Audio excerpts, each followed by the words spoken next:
estar contigo a solas. Me llevarás a tu habitación y navegar en el mar de tu mirada y contigo hablar sin decir una palabra, sentir volar mi corazón al cumplir el sueño más grande, estar contigo, Señor.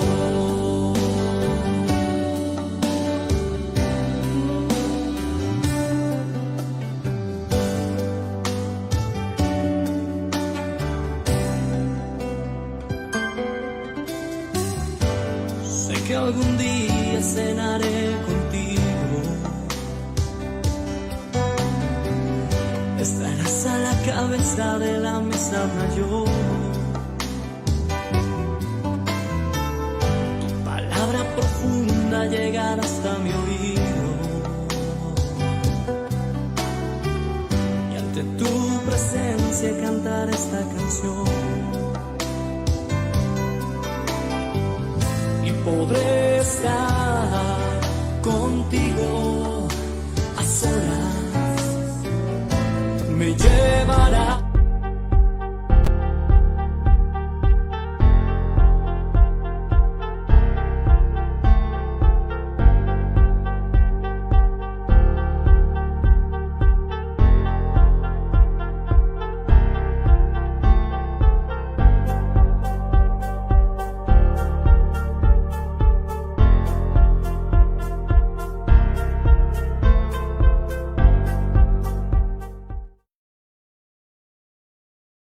Amigos de Biblia Libre, ¿cómo están? Dios les bendiga. Muy buenos días a todos los que a esta hora nos acompañan. Gracias por estar con nosotros en esta mañana. Hoy es 21 de agosto de 2023 y esto ya prácticamente se acabó. Y saludamos a todas las personas que a esta hora se comunican con nosotros, están conectadas con nosotros. Espero que se escuche bien.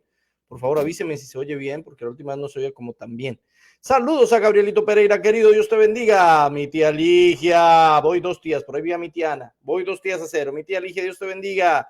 Dolly Lee Guerrero, bendiciones también para Emily Araura, a compartir, dice ella, ya compartió, ya me ayudó a compartir por Facebook, por Instagram, por WhatsApp, por el WhatsApp de las tías, de los primos, de los amigos, de los compadres. Ayúdeme por favor a compartir con más personas la palabra del Señor.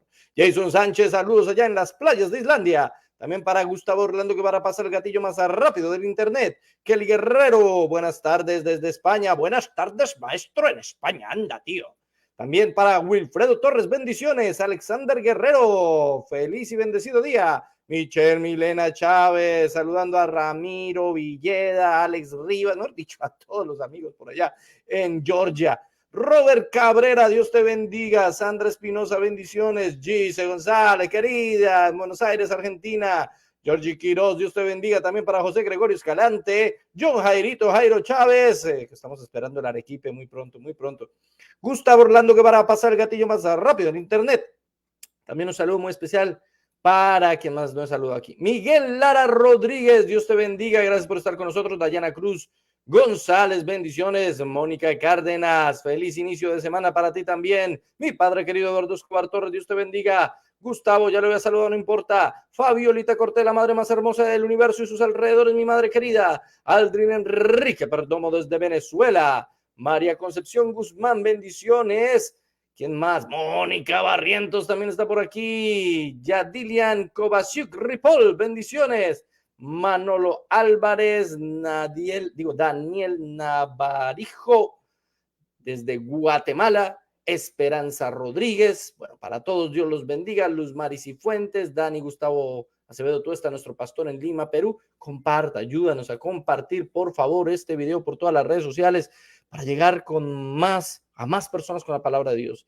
Hemos tenido testimonios de decenas de personas que han conocido la palabra del Señor, que nunca habían escuchado el evangelio y lo escucharon por medio de que alguien compartió un devocional. A veces a nosotros nos cuesta evangelizar, a veces a nosotros nos cuesta predicar la palabra de Dios. Hombre, compartamos el devocional. Y esa es una manera también de compartir la palabra del Señor. Algunos dirán, usted insiste tanto eso porque usted quién sabe cuánto recibe por Facebook. Ni un peso.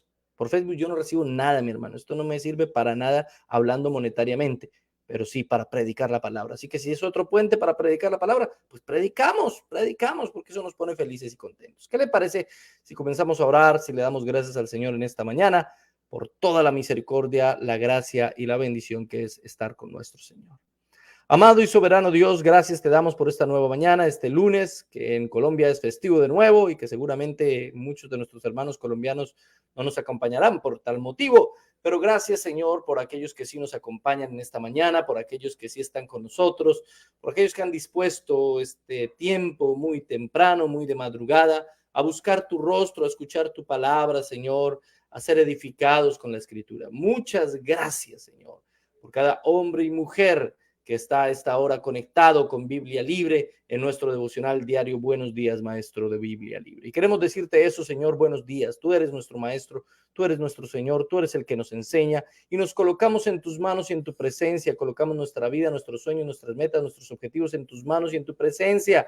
Mira, Señor, las personas que tienen grandes necesidades. Mira, Señor, las personas que están pasando por momentos bien difíciles en su vida, por las personas que están afrontando ellos o sus hijos o sus hermanos o sus amigos o personas muy cercanas por enfermedades, por momentos, Señor, de salud difíciles. Yo te pido que sanes a las personas que se humillan ante tu presencia. Mira a los niños que están enfermitos, mira a los jóvenes que están pasando por dificultades médicas. Señor, obra con tu diestra de poder sobre sus vidas y yo te ruego, te suplico, te imploro y te pido que los sanes. Pon tu diestra sobre ellos, pon tu diestra de poder sobre sus vidas. Sánales ahora mismo en el nombre de Jesús, en el nombre de Jesús. Sánales, obra en sus vidas y en sus corazones. Manifiéstate en cada joven y jovencito, jovencita que está viendo este devocional, Señor. Necesitamos llegar a más jóvenes. Ayúdanos a llegar a esta nueva generación, Señor. El 70-80% de las personas que ven nuestros videos y nuestros devocionales son adultos mayores de 30 años. Y eso nos hace pensar mucho en cómo estamos llevando la palabra a los más jóvenes. Ayúdanos, Señor, a poder transmitir el evangelio a los más jóvenes. Danos sabiduría, danos inteligencia, Señor, danos prudencia, danos autoridad también. Ayúdanos a llegar a ellos, por favor. Tú has determinado que la manera en la cual ellos tienen que llegar a tus pies es por medio de la palabra de Dios. Así que ayúdanos a transmitir la palabra de Dios a ellos. Danos la gracia necesaria para poder llegar a nuestros jóvenes y a nuestros niños, porque estamos creciendo en una generación difícil, en una generación que se ha apartado de ti, en una generación que se está olvidando cada vez más de ti, de tu palabra, que se está volviendo al ateísmo, que se está volviendo a religiones orientales, que se está volviendo, Señor, hacia el gnosticismo. Señor, ayúdanos a predicarles la palabra para que se den cuenta que el evangelio no es algo de viejitos. No es algo de personas mayores. No es algo simplemente de los que ya pasaron por la vida y ahora le tienen miedo a la muerte.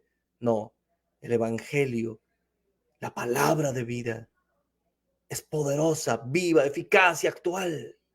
Es tan emocionante como el mejor de los libros y tan profunda como la más profunda de las poesías de este mundo, tan hermosa y cautivante como cualquiera de las más hermosas canciones. Ayúdanos, Señor. Nosotros los que ya nos falla la mente, aquellos que ya no somos y estamos en las mismas condiciones de hace algunos años. Señor, hacemos nuestro mejor esfuerzo, transmitimos de la mejor forma la palabra de Dios, pero yo te pido que levantes una nueva generación. Yo te pido que levantes jóvenes y jovencitas que quieran adorarte, que quieran glorificarte, que quieran exaltarte, que quieran predicar la palabra, que quieran aprender más de ti. Te lo ruego con todo mi corazón, Señor. Llega a los corazones de esta nueva generación. Te lo suplico. Hoy simplemente recuerdo aquel instante, aquel momento en el que tú llegaste a mi vida. Tenía yo tan solo 13 años, era un jovenzuelo, era un muchacho. Tú cambiaste mi vida para siempre. Le diste el rumbo que tenía que tomar. No lo decidí yo siquiera. Tú no pediste permiso. Tú eres Dios y no debes pedirle permiso a nadie. Tú haces lo que tienes que hacer. Y lo hiciste en mi vida. Hazlo en la vida de estos muchachos. Te lo suplico, Señor. En el nombre del Padre, del Hijo y del Espíritu Santo. Amén y amén. Gloria al Señor, mis hermanos. Muchas gracias por acompañarnos a esta hora de la mañana. Ya lo compartió, comparta por Facebook, por Instagram, por WhatsApp, por todas sus redes sociales. Y ya vio nuestro noticiero, el que lanzamos ayer. Por favor, ayúdenos, véalo 1, 2, 3, 4 veces. Compártalo por todas las redes sociales para llegar a más personas con la palabra del Señor. Entre más se vea el noticiero, pues el canal va a lanzar más y más y más videos. Así que es el favor que les pedimos hoy. Muy bien, mis hermanos queridos, vamos al segundo libro de Reyes. Estamos viendo el reinado de Josías y hemos visto cómo este buen rey había limpiado absolutamente el templo, se preocupó mucho por el templo, había encontrado la palabra de Dios y pese a que se le había profetizado que él no sería destruido o que el reino no sería destruido en su época, aún así convocó al pueblo para que buscaran al Señor e invocaran su nombre. Y estamos viendo todo ese proceso de todo lo que él sacó del templo y vamos al verso 15 del capítulo 23 del segundo libro de Reyes. Verso 15, por favor. Dice la palabra de Dios de la siguiente manera. Igualmente, el altar que estaba en Betel y el lugar alto que había hecho Jeroboam, hijo de Nabat, el que hizo pecar a Israel, aquel altar y el lugar alto destruyó y lo quemó y lo hizo polvo y puso fuego a la imagen de acera. Muy bien. Él no se quedó haciendo lo que tenía que hacer en su reino. Él era rey de Judá, pero él no se quedó en Judá. Él se fue hasta Israel, el lugar que había sido conquistado por los asirios y en el cual estaban viviendo una mezcla entre personas de otros pueblos y israelitas que habían quedado ahí después de la deportación. Él llega allá y destruye de una vez el ídolo que había hecho Jeroboam, un ídolo supremamente antiguo que nadie más había sido capaz de derribarlo. Y a él, pues se le da la oportunidad porque los asirios habían bajado muchísimo de poder, no era ya el gran imperio de antaño, así que él aprovecha eso, se mete en esa tierra y destruye por completo ese ídolo que Jeroboam había hecho, recuerde usted, para impedir que los hijos de Israel fueran al templo. Así que lo que está haciendo es quitando cualquier impedimento para que los que están ahí, que todavía son israelitas, vayan al templo a adorar al Señor. Ese ídolo hecho por Jeroboam era lo que impedía en muchos sentidos que la gente fuera al verdadero lugar donde debían ir a escuchar la palabra de Dios, que era el templo. Hoy en día tenemos esas imágenes, esos ídolos, esos obstáculos que no permiten que las personas vayan y adoren realmente en el lugar en el que deben adorar por medio de la palabra de Dios. No era simplemente porque era el templo de Jerusalén, era porque el templo de Jerusalén tipificaba la iglesia. La iglesia de Cristo es el único lugar donde debemos adorar, pero la iglesia no es un lugar físico. La iglesia somos nosotros, nosotros en nuestro corazón, nosotros como iglesia, como grupo. Somos el templo del Espíritu Santo como grupo, no individualmente. Somos el templo del Espíritu Santo solo y siempre y cuando somos iglesia. Si no somos iglesia, no somos el templo del Espíritu Santo. Hay personas que dicen, yo creo en el Señor, yo acepté a Cristo, yo leí la Biblia y entonces creo todo eso y ya el Espíritu Santo está en mí y entonces el Espíritu Santo habita en mi corazón y por lo tanto yo tengo ya el Espíritu Santo en mí, pero no voy a ir a ninguna iglesia, no voy a convivir con ningún hermano, yo no hago parte de ningún grupo, no hago parte de ninguna iglesia. Entonces usted no es templo del Espíritu Santo. No es templo del Espíritu Santo. Y no porque sea obligatorio ir a la iglesia para ser salvo, porque no es así, sino porque el que es salvo quiere tener coinonía con otros hermanos. Eso es una evidencia. Por eso Jesús dijo, sabrán que son mis discípulos si se aman los unos a los otros. Eso es una evidencia de que somos sus discípulos, de que somos iglesia. Anhelamos, deseamos, nos hace falta compartir con otros hermanos en la fe. Yo he tenido periodos en los que no he podido compartir con otros hermanos en la fe. En este mismo momento les doy el testimonio que estoy en un proceso aquí de traslado de mi vivienda, de mi hogar. Tengo que irme para otro lugar muy lejos. Y estoy en ese proceso, porque el Señor nos mueve de un lugar a otro. El Señor nos ha permitido impulsar el abrir iglesias en otros países, en otros lugares, pero a nosotros nos mueve el Señor de un lado a otro. Y cuando nos mueve el Señor de un lado a otro, extrañamos a los hermanos, queremos compartir con hermanos, queremos estar en iglesia, queremos cantar al Señor, queremos glorificar su nombre, porque un verdadero cristiano que es iglesia quiere estar con iglesia, quiere estar con otros hermanos, quiere compartir con otros. Esa es una evidencia de que el Espíritu Santo mora en nuestro corazón, mora en nosotros. Pero tenemos ídolos que no nos dejan a veces asistir a la iglesia y estar reunidos adorando como enseña la palabra del Señor. Obstáculos que nos hacen pensar que realmente estamos adorando, pero no estamos adorando al Señor, sino es una imagen creada, es un ídolo, es una falsa fe, falsas doctrinas, falsas iglesias. La ilusión que creamos de que por estar viendo a los mejores predicadores del mundo predicar por internet, entonces ya estamos con eso es suficiente y somos edificados y ya no necesitamos estar en ninguna iglesia. Todo eso nos desvía de lo que realmente debemos hacer. Estar con hermanos, viviendo juntos en armonía, en coinonía, aun cuando a veces hayan dificultades, aun cuando a veces hayan fallas, aún así ese es el mandato del Señor. Ahora, no fue eso lo único que hizo este hombre. Sigamos viendo. Josías, verso 16. Y se volvió Josías, y viendo los sepulcros que estaban allí en el monte, envió y sacó los huesos de los sepulcros y los quemó sobre el altar para contaminarlo conforme a la palabra de Jehová que había profetizado el varón de Dios, el cual había anunciado esto. ¿Acuerdan que lo hemos hablado ya varias veces? 300 años antes, con nombre propio. Creo que si no estoy mal, es en Primera de Reyes, en el capítulo 13, versículo 2. Se lo voy a leer. Sí. Primera de Reyes 13:2 dice, aquel clamó contra el altar, contra ese altar que está destruyendo en este momento Jeroboam, aquel clamó contra el altar por palabra de Jehová y dijo, altar, altar, así ha dicho Jehová, he aquí que de la casa o a la casa de David nacerá un hijo llamado Josías. Esto es 300 años antes de que naciera Josías, ojo. 300 años antes, nacerá un hijo llamado Josías, el cual sacrificará sobre ti a los sacerdotes de los lugares altos que queman sobre ti incienso y sobre ti quemarán huesos de hombres. ¡Wow! Eso es una profecía, mi hermano. Primera de Reyes 13:2. 300 años antes. Acá estamos en Segunda de Reyes 23. Y el rey Josías con nombre propio, hermano. Es que así son las profecías, con nombre propio. Eso no me venga que un presidente sufrirá un accidente. ¿Cuál? ¿Cómo se llama? ¿De qué país? Así son las profecías de la Biblia, hermano, con nombre propio. Y específica, va a tomar los huesos y los va a quemar sobre el altar. Eso fue lo que hizo Josías. Es lo que está haciendo literalmente Josías. Recuerden, esto lo enseñamos anteriormente, para que el altar no volviera a servir porque quedaba impuro. Y ellos lo sabían. Mire lo que dice. Mire lo que dice. Verso 17. Después dijo, ¿qué monumento es este que veo?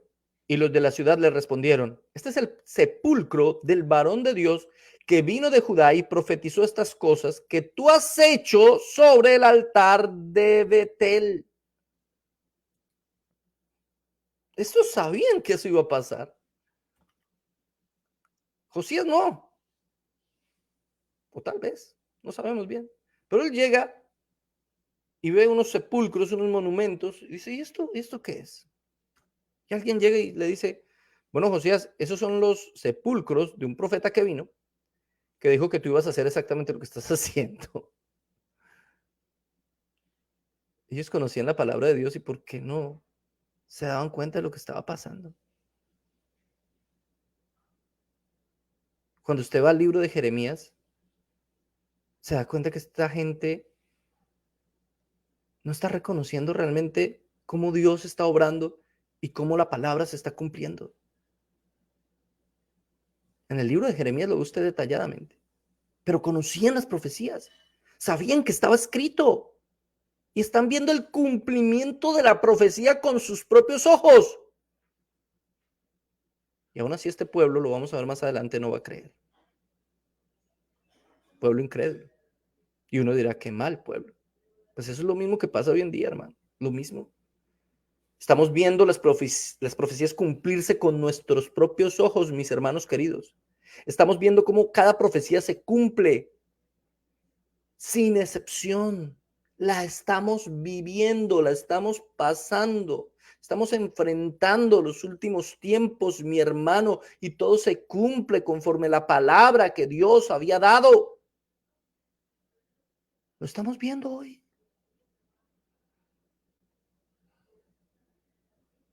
Con nuestros propios ojos y aún así no creemos. Aún así somos tercos. Aún así pensamos, no, esto debe ser casualidad. Esto no certifica la palabra de Dios. La palabra de Dios escrita miles de años en el pasado es tan viva hoy como en el momento en el que se escribió. Y hoy entendemos más que nunca lo que la palabra nos estaba mostrando.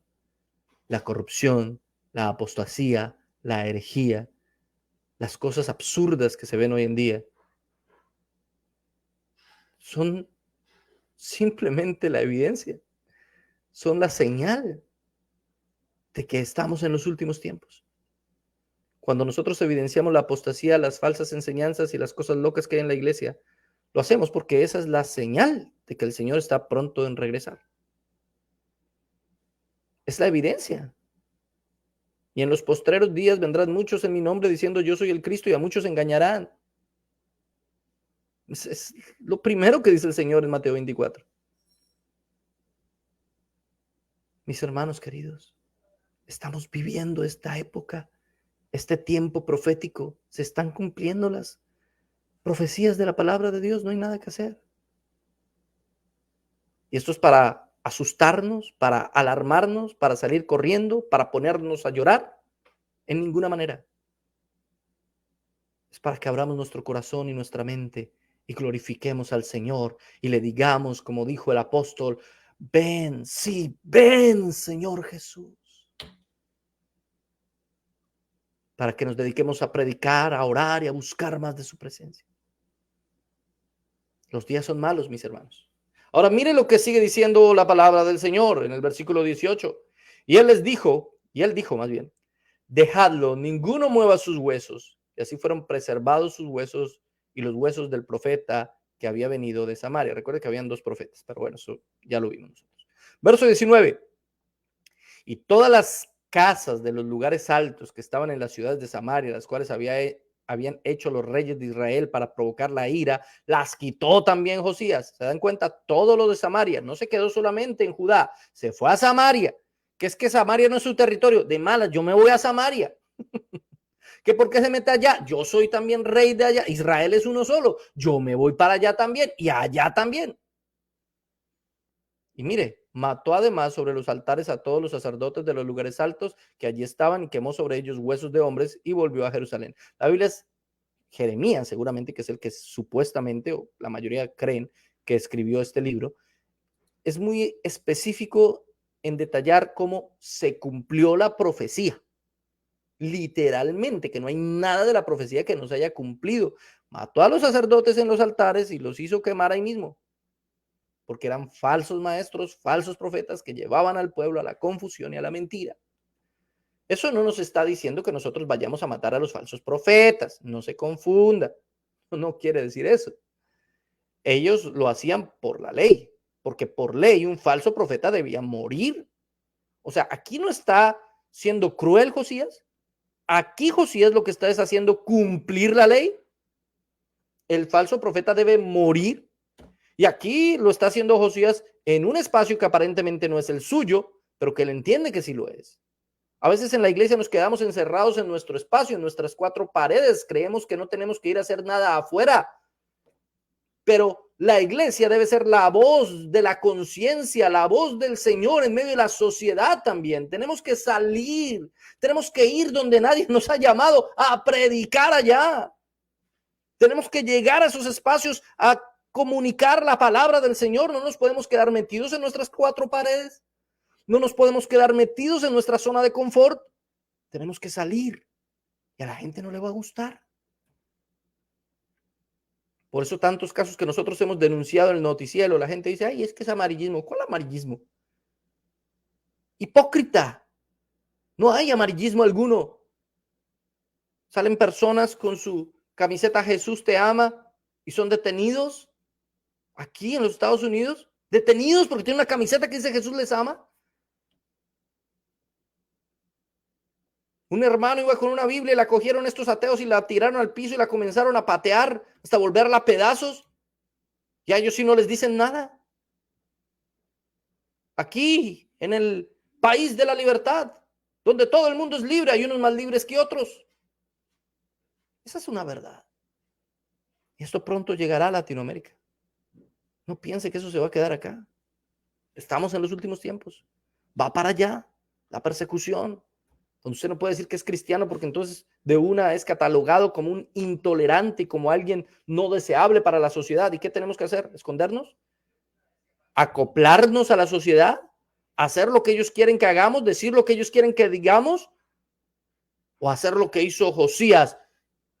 Ir a proclamar la palabra que él había encontrado y no quedarse callado y denunciar a aquellos que son falsos maestros y falsos profetas públicamente. Porque eso era lo que estaba haciendo acá. Es un trabajo de limpieza, es un trabajo de amor de Josías por Samaria. Es un trabajo de amor de Josías por Samaria. A veces se van a disgustar, hay que ser lo más prudentes posibles, hay que ser lo más sabios posibles.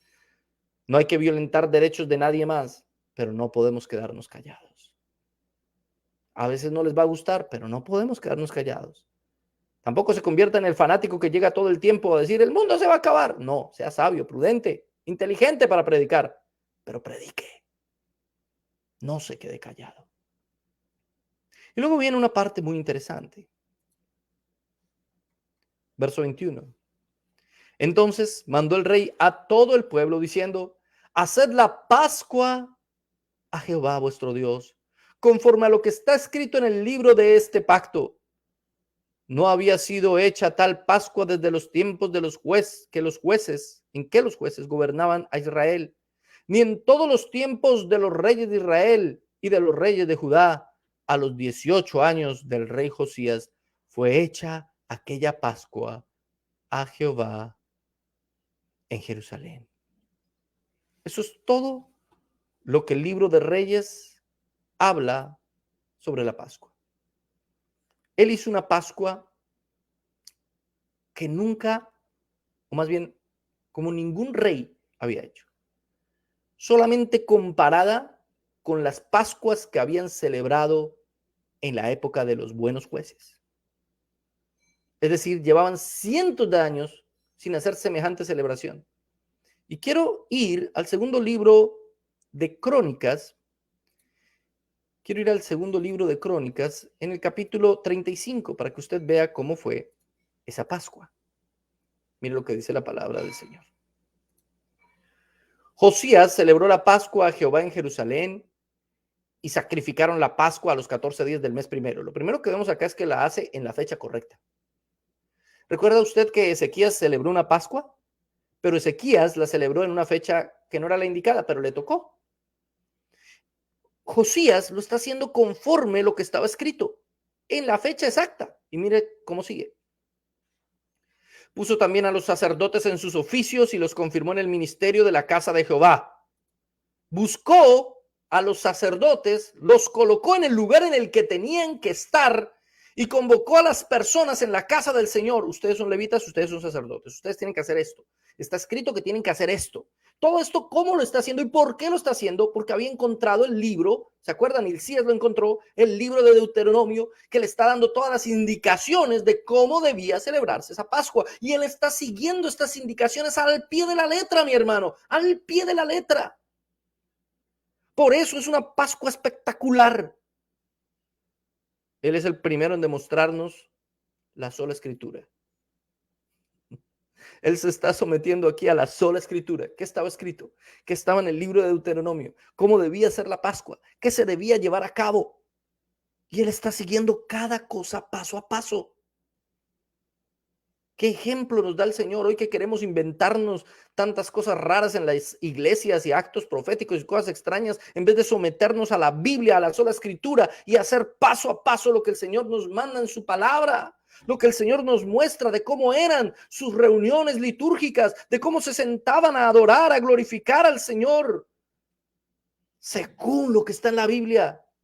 Porque a nuestra mente nos puede parecer, oiga, qué chévere, y si hacemos esto, y si hacemos lo otro, y planeamos una cantidad de cosas, y así atraeremos más jóvenes, más niños, así traeremos a más personas de aquí o de allá, y nos inventamos todas unas estrategias que de nada nos sirven. Qué pena, mi hermano, de nada nos sirve. Hoy existe una cantidad de seminarios sobre crecimiento. No sé si usted le tocó alguna vez ir a alguno de esos seminarios de crecimiento y le enseñan a usted unas estrategias de crecimiento por medio de grupos. Y entonces usted tiene sus grupos de a 12, y cuando sean 24 lo divide en dos grupos, y cuando cada uno de esos sean 24 lo divide en otros dos. Crecimiento. Oiga, y las iglesias crecen. Yo no estoy diciendo que no crezcan. Crecen, por lo menos en número. Son más, pero son cristianos.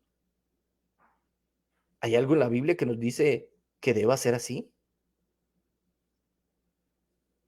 La Biblia nos enseña que la pastoral no es tener más y más gente, inventarse cosas para atraer personas o estrategias humanas. Nos dice que la pastoral es un cuidado de relación entre el pastor, el que ha tenido el llamado al ministerio, y la persona. Es una relación de intimidad, de amistad, de compañerismo, de guianza, de enseñanza. En la iglesia del Señor los números son lo de menos. La evaluación que el Señor hace no es una evaluación cuantitativa, sino cualitativa. Lo que importa no es cuánta gente logramos tener en la iglesia, sino cuán bíblicos son los que están en la iglesia. Cuán bíblicos son los que están en la iglesia. Yo puedo tener 20,000 personas, pero si son 20,000 personas que solo van a la iglesia a entretenerse y que no saben nada de Biblia y que no conocen nada del Señor, ¿de qué me sirve? Pero puedo tener 10, y si son 10 consagrados que conocen la palabra, que han estudiado las escrituras, que tienen una relación con las escrituras, que profundizan en la palabra, habré sido absolutamente exitoso en mi trabajo. Pero la gente mira como Dios no mira. La gente se pone unos lentes, los lentes del humanismo, para ver el éxito en los pastores. El exitoso es aquel que logra tener una iglesia de cientos de miles de personas. No. El exitoso es aquel que logra formar otros pastores. El exitoso es aquel que logra en sus discípulos ver personas que adoran y glorifican al Señor. Personas que se rinden a la presencia del Señor. Ese es el verdadero éxito. Someterse a la palabra. Así que este hombre lo va a hacer absolutamente todo conforme a las escrituras. Y mire lo que dice ahí mismo en Crónicas, en el versículo 3. Y dijo a los levitas que enseñaban a todo Israel y que estaban dedicados a Jehová: poned el arca santa en la casa que edificó Salomón, hijo de David, rey de Israel, para que no la carguéis más sobre los hombros. Ahora servid a Jehová vuestro Dios y a su pueblo Israel. Hace traer el arca. El arca ya no estaba en el templo. El arca había sido sacada del templo porque habían traído una cantidad de imágenes. ¿Se acuerda? ¿Se acuerda que Josías mismo fue el que sacó todas esas imágenes de acera de Baal y todas esas de Astarot y todas esas cosas? Como estaban esas imágenes ahí, pues el arca no estaba. La presencia del Señor no estaba en el templo. Era un mero templo, como muchas iglesias, mero cascarón, un mero templo. Pero la presencia del Señor no está, porque no está la palabra del Señor. Estaba empolvada, escondida en una esquina, recuerden. Pero cuando sale la palabra, ¿qué vuelve? La presencia.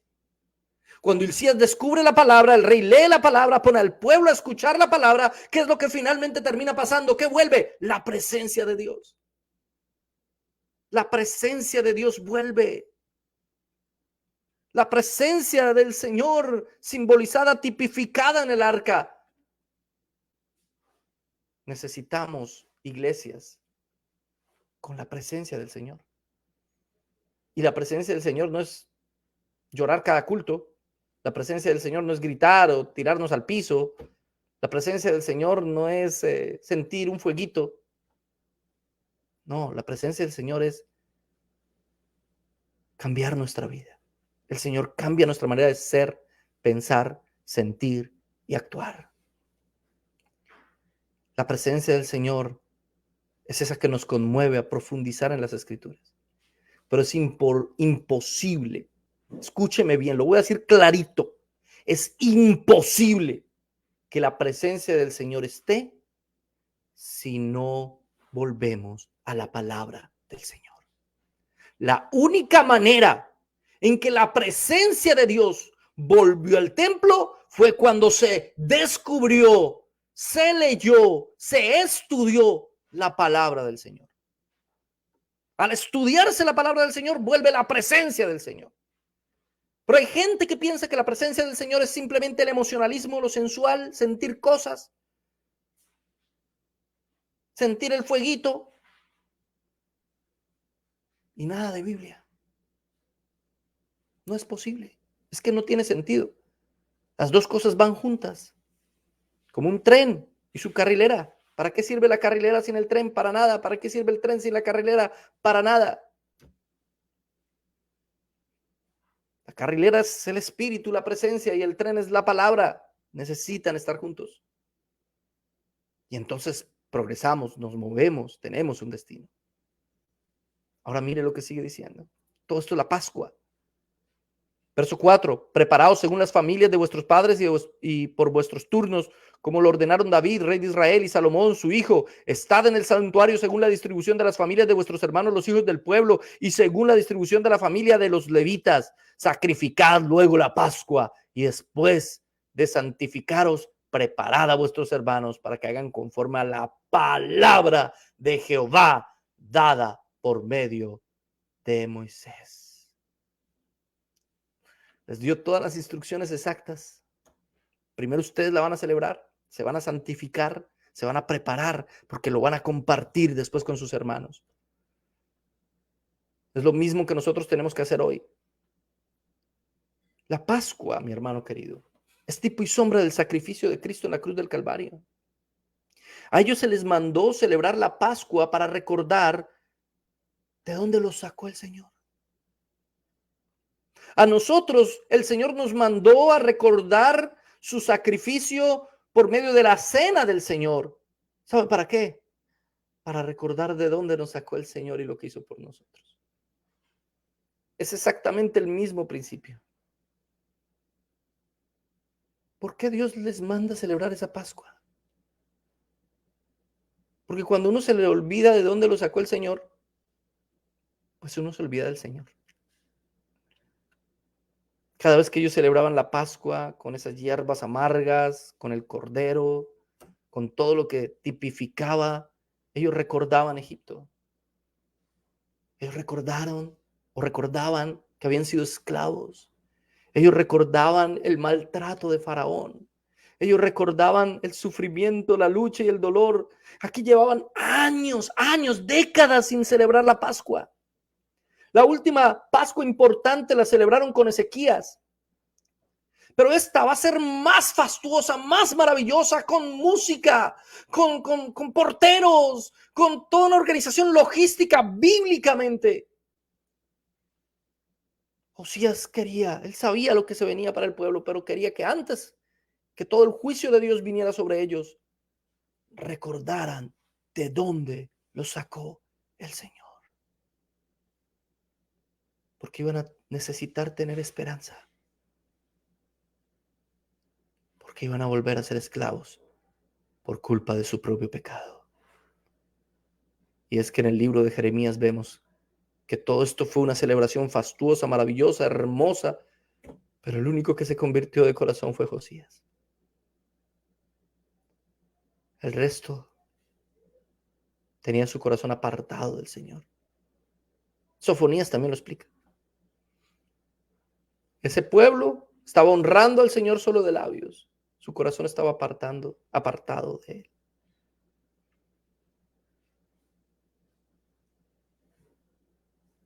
Él tiene que someterse a lo escrito hacer lo que la palabra le mandaba para que el pueblo recordara. Y así en el cautiverio, años después, ellos anhelarían celebrar esa Pascua y tendrían esperanza, porque así como una vez el Señor los sacó de la esclavitud en Egipto, así el Señor los volverá a sacar.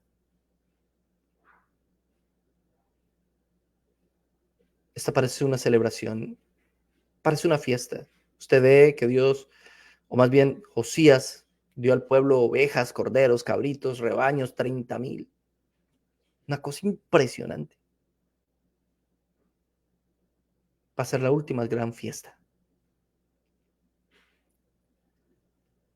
Va a ser la última gran fiesta.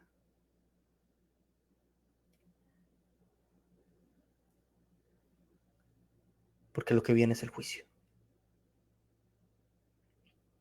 Cada vez que usted y yo consumimos la cena del Señor, estamos recordando el sacrificio de cruz de Jesús en la cruz.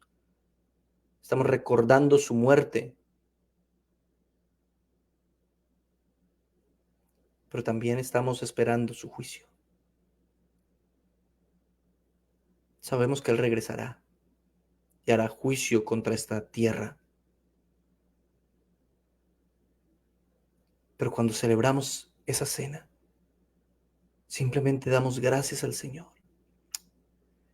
Señor, gracias por sacarme del mundo. Gracias porque yo era un corrompido pecador y tú me libraste. ¿Dónde estaría hoy si no fuera porque tú me sacaste? Me hiciste libre. Yo era esclavo del pecado. Era esclavo de mi condición caída. Era esclavo de mi propia naturaleza corrompida. Estaba muerto en mis delitos y pecados. Pero tú me sacaste. Me diste vida. Me restauraste.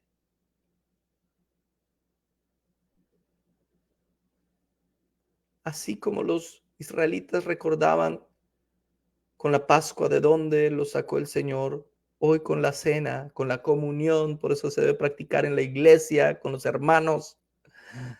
Recordamos todos de dónde nos sacó el Señor.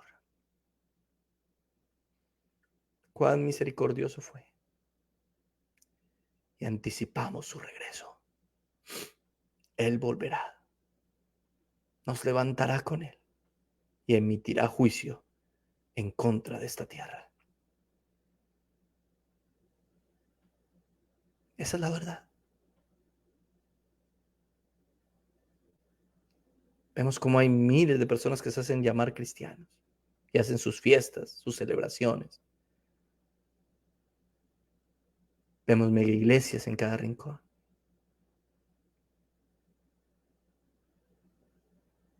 Pero solamente un pequeño puñado será levantado por Él.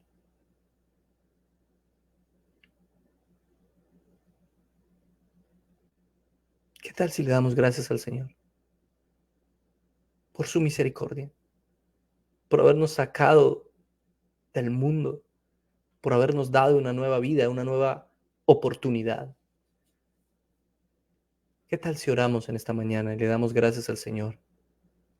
Josías sabía que todo ya estaba decretado, que ese pueblo en su mayoría iban a morir.